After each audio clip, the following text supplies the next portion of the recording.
know, I would just like to share one thing. This conference or this workshop we are having today was actually conceived during one such conference around a year back, in which we were just chit-chatting outside, me, Amit Langote sir, few of us. Umesh Khanna sir comes and tells, ki, why not have a session on these non-academic things? So, ladies and gentlemen, it has been a great, wonderful experience seeing this thought to actually translate it into full practice, and using that idea or replicating that, there will be workshops by the ISN and by MKF. So it has been a great experience, and all kudos to that great thought by Umesh Khanna sir. Yeah. So sir gave me this topic that you do a lot of peritoneal dialysis. So why not you speak on setting up a PD center? So I told okay, but trust me, it has been a great humbling experience, and more humbling to present here in front of so many teachers from whom in fact I have learned PD. So the problem is that there is no reference or there is no baseline to prepare this talk. So as always, when there is nothing to prepare, we ask our seniors or peers, sir, isme kya bolna hai? So one of my dear teachers, I won't name, so he told, isme kya hai? Isme to kuch hai hi nahi. But then when I got offended, ki sir, isme kuch nahi hai, but I have to speak. So then he gave me ideas, and my entire talk or entire discussion will be in fact a journey for all the young nephrologists sitting at the back or residents sitting at the back to how to establish not a PD center per se, like sir just told about hemodialysis, but how to pick up your PD practice and how to build up your patients. So the entire endeavor will be that. There will be very few references. There is only one reference available, which I'll share at the end. So most of it will be based on experience, inputs from various centers all over the country and by the PD coordinators. So it will be just who, why, when, where, what about PD, and it is all which is about. So before I start, I would ask a question to all our residents sitting at the back. How many of you do PD now? Now means during your residency. Ma'am, residents. Very few. Okay, next question is how many of you want to do PD in future? So more number want to do. So I think this talk will be slightly helpful for all of you. So this thing you all know. So we can prefer PD over HD in the following situations. So these are the prospective patients whom you can target and counsel for PD. Any poor cardiac function, multiple access failures, old age, children, people who have a good output and who prefer a home-based therapy or who are staying in remote areas, and few of these. So these are the patients whom you should keep in the back of your mind. Whenever they come to you, you should counsel them for PD. We all know it, that PD is an underperformed modality, underrated modality in the country. Hardly 10 to 15% patients of RRT are on PD. So this is that scope where we can target and increase the number of PD patients. So what is a PD center? So for all practical purpose, for most of us, PD center is only these three: counseling a patient for PD, following up on PD, and handling PD complications. But as you go deeper into that, you realize that it is not only this. You have to educate your patients, have a proper PD clinic to handle his day-to-day problems. If you are into interventions, then do PD insertions and removal, dispense the PD fluid. So over and above, the entire gamut of this forms your PD center. So I shall be briefly talking about these aspects of PD, that is building up an infrastructure, a PD room and other supportive infrastructure, what all equipment, whatever it is there, we require for a PD center, manpower, the PD coordinator who is the backbone, others, something of logistics and the financial implications. So infrastructure is very simple. We require a PD room or a PD training room. Adjunctive things like having a OT, PD ward, or in case of big centers, or at least a PD bed, having a PD dispensary, PD stores is extra. So how do we design a PD room? So there is no reference I didn't get, so it was just a design discussing with various PD coordinators from all over the country. So there are, a basic PD room has to be there in which We all know this, that is there is a bed, wash basin, weighing machine, and to do a basic PD cycle, which all of you know. But the more important thing is this, having a separate good PD counseling area, and if the space permits, a PD consultation area, maybe the coordinator or maybe the physician can come or the nephrologist can come speak to the patient here in front of the coordinator so that the good impact is there. In my previous center, we had a two-roomed PD room or a PD complex in which we had one room for PD training, because in training, one bed is occupied for 4 to 5 days. The patient will stay there, spend some time. So it is not possible to handle OPD patients there. So we had two PD room set. In the second room, we used to do the PD training. And you should have your own space for documents, for keeping your documents. You should have an APD machine available. Give the patient the prospect that we can try APD for him. And if he is favorable, so it will be a big help that the machine does the PD. And of course, have some basic PD stocks, like all the various PD fluid, transfer set, all that has to be there. The point to note is the counseling room is the most important thing. You should have good audiovisual aids, good charts, and to speak to the family to take a decision to start PD. This is a small artistic representation that how a PD room can be, whatever I just spoke. This is a PD room with a bed, counseling area. This is a separate two-room set in which you have a separate counseling room in which the patients can be counseled for PD. In one of the centers, this is a basic PD room, single-bedded. And on the contrary, this is a good center from the country in which there is a PD full center. There is a good PD ward of 10 beds, a separate PD training room, PD counseling room, also a PD ICU. This you all know, for doing interventions, for inserting PD catheters, you require a sterile zone, preferably a surgical OT, if not, at least a minor OT. A cath lab or a C-arm has become an important part of our PD insertions nowadays. And of course, ultrasound machines, these surgical instruments, what you see, cautery, many of you don't use, but it's a very handy thing to use. And of course, trained manpower to help you out. So what equipment do you require in a PD room? You have to have a PD cycler. So generally the company gives one cycler to the patient, so you don't have anything with you. But if you get in touch with them, the company manages to give you one cycler for your center, which can act as a training cycler, as well as the patients who go on acute or urgent start PD, so they can be initially started on this. You have you should have a weighing machine, a spring balance to check the difference in weight of the PD fluid. And of course, PD consumables, the entire full fluids you should have, transfer set, all these accessories. Other items, these things generally the patient buys on his own, but it is good to have a single set with you so that the patient can be taught and explained. This is the most important, which I feel that many of us lack, is that having a good training equipment. So you should have some good PD posters, some good videos of patients sharing their experience in the local language, or some good videos. Many of them feel it's a major operation. So good videos of how simply this procedure is done, and if possible, a PD mannequin. The PD rooms can't have a fan because of the chances of dust, so it should be AC facility should be there, good water supply, and a well-lit room. You all know this. These are the 3 types of PD catheter available in our country. We have our different preferences. So most of us use the percutaneous one, which is marketed by Covidin as well as Meditech.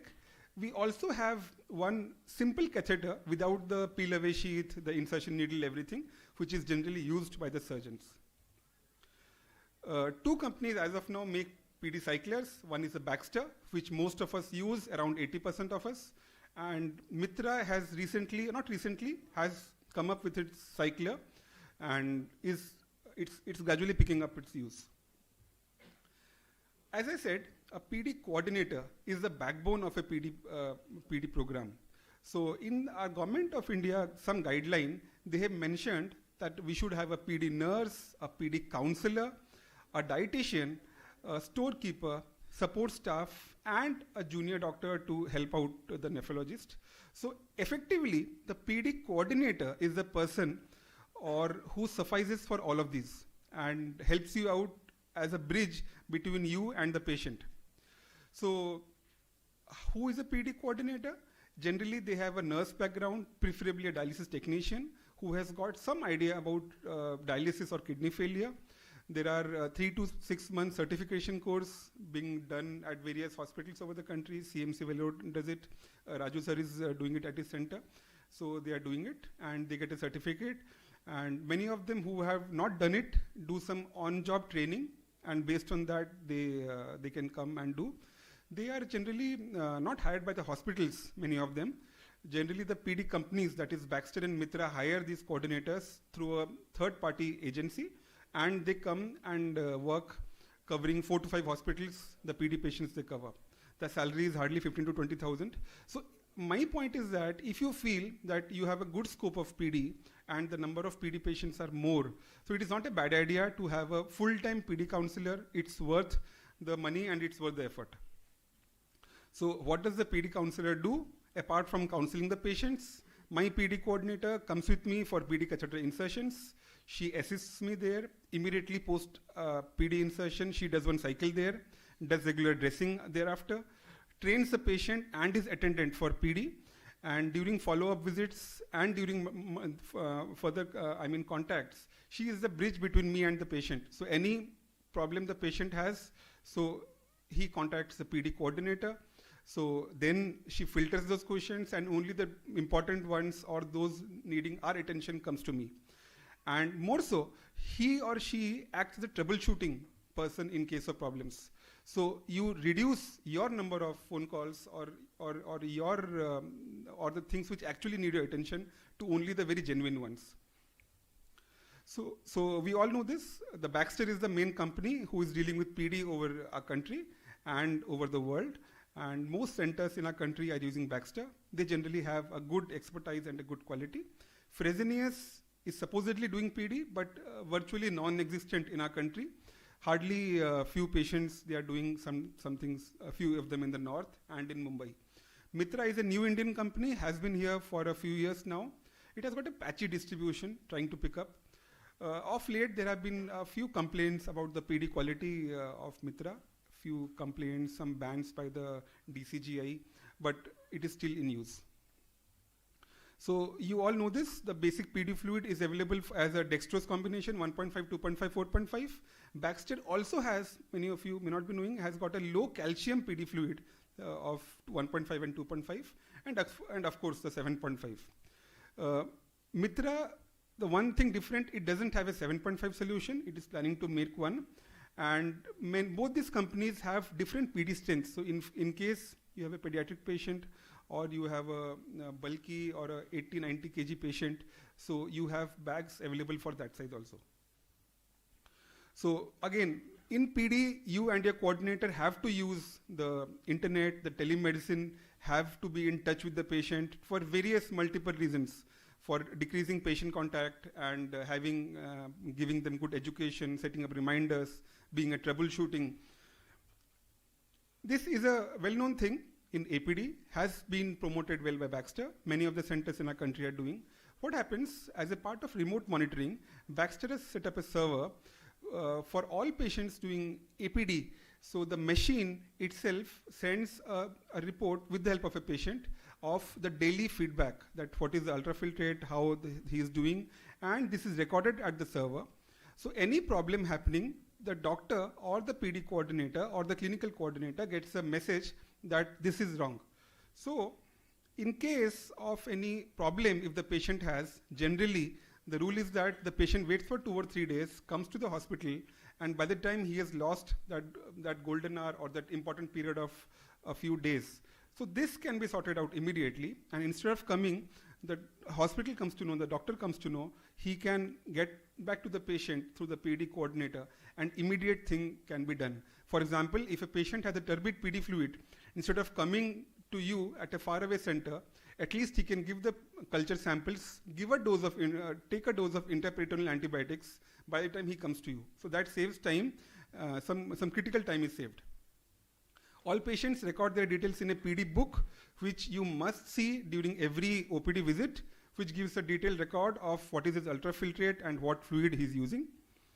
Financial implications, this is a brief, I should say, approximate representation. There are variations all over the country and different area-wise, different sector-wise, public, private. So CAPD 3 cycles, that is 1.5, 2.5, if he's doing with basic consumables. Baxter, if he's using consumables, it costs some 30 to 35,000. Mitra is slightly cheaper, close to 30,000. If he is using one cycle of 7.5, which costs around 700 or 800, the costs goes up to about say 40 to 45,000. APD cycler, all those patients who use, they can buy it one time also. They can get it on a rent also at around 10 to 15,000. So Baxter PD, APD cycler cost around 6 lakhs, Mitras cost around 4.5 lakhs. And a monthly cost of doing APD or by a cycler without the cycler comes to around 70,000 for Baxter, around 55 to 60,000 for Mitra. So again, a very important component which I should stress that for all my younger colleagues, that till date, if you actually try, we hardly face rejection in about 10 to 15% cases who are hell-bent that I will not do PD. So most of the patients are in that group that they can go either ways. So these are the patients, if you counsel well, explain them everything, so they are willing for PD. PD counseling is never for the patient only, it's for the full family. The family has to help him out with PD. And the nephrologist, apart from him and the coordinator, we used to have some PD ambassadors. That is the patients who are success stories of PD in different age groups, say an old lady, a young girl. So you have them. Any patient coming from a new patient coming with a prospective PD, you connect him with that person of that age group, that society status. So it works wonders. And we used to have PD OPD day in which around 20 to 30 patients of PD used to come, or 40 to 50 patients of PD used to come. So any patient who is new for a PD, the moment he sees his peers doing PD so well, doing it independently, automatically it's a yes. So the next question he comes and asks you, sir, PD kab karna hai? He doesn't ask you, PD karna hai, and he asks you, when can you do a PD for me? And of course, if most of the patients have a family, have a doctor in the family, they may speak to you, you have to counsel them, and then only they're convinced. So I'm very lucky to have some patients as PD ambassador. This lady from Darbhanga, Bihar was a 78-year-old lady, has been doing PD for the last 2 years, 0 episodes of peritonitis, and I would credit her for influencing at least 15 more ladies who are mother of people, 50 to 60 years for doing PD, just by her convincing, and she's uneducated. So that's the power if you involve them. So PD training, it is done at a local level as well as at your hospital. And most of you may not be knowing that the PD coordinators actually visit the patient's home also to go and check that is he maintaining proper hygiene, is he doing it correctly or not. So you have to just keep that in the back of your mind that he's being trained well. And now with the Government of India, this document, they have a good checklist for PD training, that what all things has to be checked during when a patient is trained. And this is a thing which had been a sore area since long, but fortunately, the IRDAI passed on an order of including PD also in the health insurance policies. I was checking up the policies of some companies. HDFC Ergo Health has included PD as it covers PD, not the whole amount, a part amount. The fluid part it is covering. Even ACO and Reliance are also covering PD as insurance. So that financial instability or that financial loss what the patient used to have is that may be overcome in the days to come. So this is the document which is the only basis for guidelines for establishing PD. It deals with not about setting up that about how should the manpower be, the clinical things. And we have few of our senior faculty, including Narayan sir has been an author or a contributor for this. So anyone wanting this, it's available free online, can mail me, or you can just scan this QR code and you will get the document. And that's all. I would try to finish early. And I would like to thank my teachers, everyone, especially the clinical coordinators of Baxter and Mitra who gave me inputs for this. Thank you. Thank you, Vineet sir, for this excellent presentation, and thank you, Kanna sir, for this excellent initiative today. But I would like to, I'm afraid I differ from Amit sir's opinion. If you do not know what question you ask, all these things would appear abstract. What I believe here is you have a crowd of young nephrologists, and there's one subset who knows what question to ask and trying to seek clear answers. The other set being not even knowing what question to ask for. But it does give you a lot of perspective to be here today, and that's equally worth it. And with regards to your talks, I think I have just got one comment to make. During residency itself, I feel it is important to develop and express interest in PD equal to HT. One, because it will help you in advocating HT and PD in an unbiased way when you meet patients. The second thing is, you may not require PD in a center that you get trained in. It may be a low PD center, but the place where you're going to practice, you may be the single nephrologist there where you get stuck, and it becomes imperative for you to be equally equipped with AIPD and CAPD is what I believe. Absolutely. In fact, for all the residents, many of our centers over the country, especially the private centers, may not have that good PD load. But nephrology is a continuous learning. We are learning new procedures, new things, even after our DM. So don't think that if you have not learned PD during your residency, you can't do it later. So if you find the need, if you find the requirement, you can pick it up. And now so many fellowship programs have come up. It's a 1 month or a 3 month fellowship. And within 3 months, you see around, multiple insertions, follow-up patients. So you get the confidence to come and do it. Thank you, Vineet. That was an excellent presentation. There are just few comments. So I work in a government sector. So what I find is to convince the administrators of the importance of PD, it's not as easy as that with HT, right? So they consider somehow, I somehow feel that they consider it as an inferior modality, which makes it difficult to convince administrators that setting up a PD unit is extremely as important as that of a HD unit or a transplant unit. So that's one obstacle which I have faced, and it's taken quite a lot of time. Though we start off PD, but to set up a program, that's definitely one major hurdle. And the other is the financial implications for the government patients. Just talking about the government patients, not all the states have the government insurance schemes which covers PD. So that's one major impediment. And the third is the attitude and the basket of RRT that we give to the patients. As Subhashri had also pointed out, unfortunately, not all nephrologists offer PD to their patients. So that's a major impediment, and there should be a significant change in the mindset of all the nephrologists in the country that PD should be given as an option, not for those selected conditions, just that it's just used as a salvage therapy. So that's what is in the mind of the patient. So there have been several occasions where we have pursued so much in the last 3 years since we have started the department. And after we have started, the patient feels so better with PD compared to HD. So there's a gross transition. Sometimes I feel that it's even a much better therapy and compared to hemodialysis. So a lot of persistence and effort is needed on the part of the nephrologist. It's a lot of responsibility on the younger nephrologist to bring up and maintain this modality. Otherwise, it would unfortunately have much lower numbers with time. And in the private practice, I guess the challenges would be even more because the rewards are less. Compared to hemodialysis, it needs more. Want of time can be quickly. Yeah, sure. So thank you for that wonderful presentation. These are just some comments which I